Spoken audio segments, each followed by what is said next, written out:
From standing in front of the barricade, taking pictures of your favorite artist performing, to capturing the emotion of the crowd when they hear their favorite song, concert photographers are able to take amazing pictures of shows that people dream to go to. However, it's not as glamorous as it may seem. It takes a lot of time, money, and skill to become one of the very few concert photographers that make it into the industry.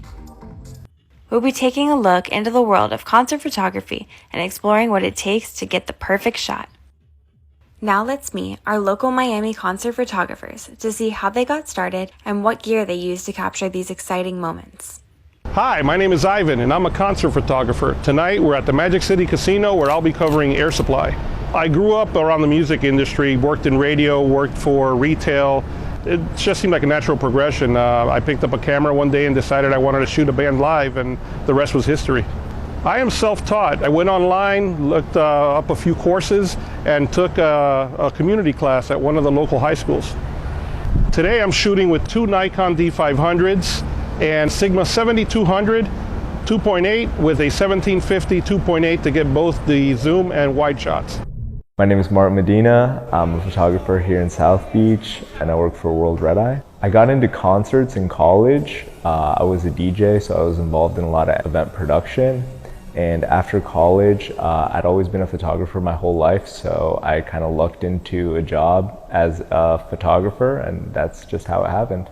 I use two main cameras. I use a 5D Mark IV and a Canon EOS R5, which I got recently that I've been really enjoying.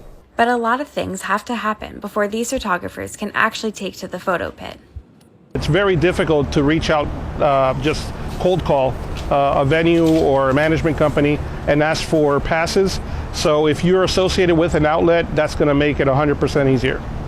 Before a show, I like to do some research. I want to check the band's previous performances, understand what events are happening when during the show. We only get to capture the first 3 songs, so you really want to focus on what's happening so that you can be prepared for that shot.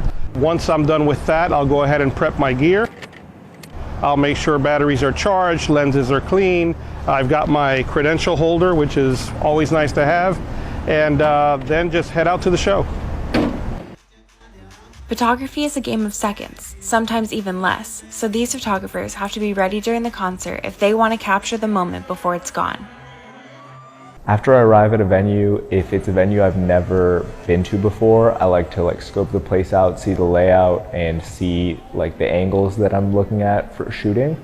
If it's a venue that I've been to, and especially when I'm more familiar with, I'll say hi to the people that I know at the venue and just kind of do a couple laps, see who's there. But generally, I'll try and take some photos of the atmosphere at the venue. Obviously, if there's a performance or an artist, I'll make sure to take shots of them and some guests, as well as the DJs if there's a DJ playing or a band.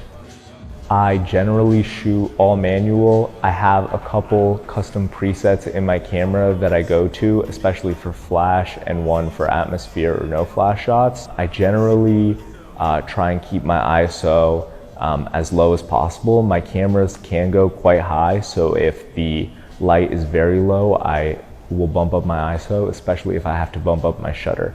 I generally try and keep my aperture as open as possible as well. It depends. Sometimes I'll have to take a photo of a group and I'll have to close it a little bit. The crowd plays a big role in just the overall vibe of the concert. I think that getting those wide crowd shots when the crowd's really into it and everybody has their arms up, obviously it'll make the photo a little bit better and make it look a little bit more spectacular. Sometimes the crowd could be really crowded and I'll have to fight my way through the crowd, especially at some of the clubs, so I can get a shot of an artist on the stage rather than a shot from behind. The most common problem, even for me, when I'm hired by a lot of these venues, is not being able to access or get close to an artist.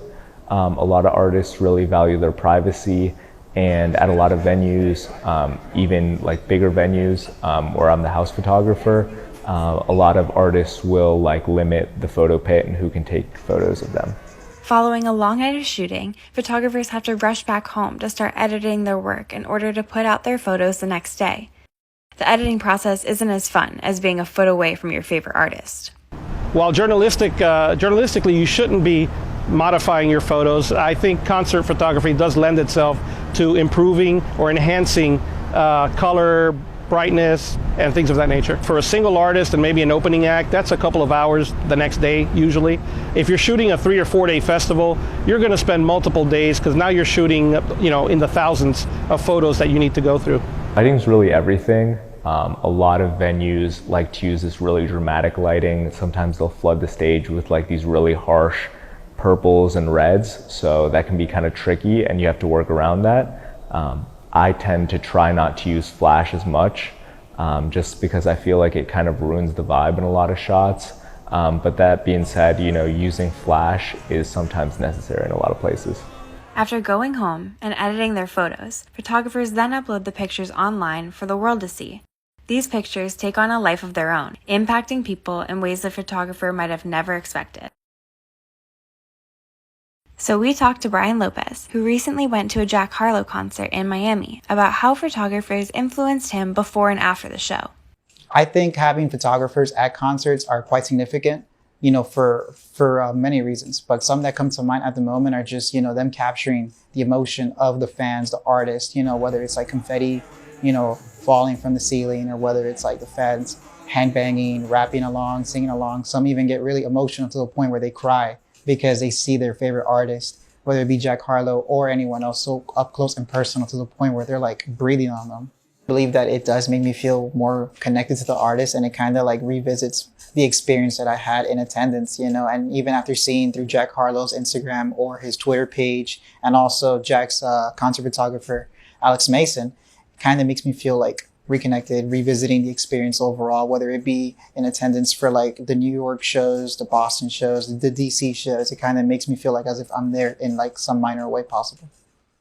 But seeing the footage of the fans, of him just enjoying the night, enjoying, just singing along, I thought it was just gonna like up my excitement levels 10 times more. Especially through Alex Mason, which happens to be Jack Harlow's concert photographer. And after seeing the images posted on Jack's Twitter and Jack's Instagram page, I feel like it brought me back to my experience, my overall feel of the environment, the noise levels, whether it be, the singing, the rapping, etc. I felt like it was a great overall experience that, made me like reconnect back with my artist. But you still might be wondering, what does it take to get that perfect shot that fans see on Instagram? To get the right shot, it's all about being at the right place at the right time. Sometimes you'll have a shot in mind and you'll try and set that up, and it might not come out the way you want, but having an idea of what shot you want to get, whether it's just I want to get these two people together, or whether it's I want to make sure I get this certain angle when a certain song plays, I think having an idea of what shot you want to get and what moment you want to capture is really important in creating that perfect shot. I would say it's 25% skill and 75% luck. Being in the right place at the right time and being ready for that moment is great, but most of the time it's going to be luck that turns out to be the key factor.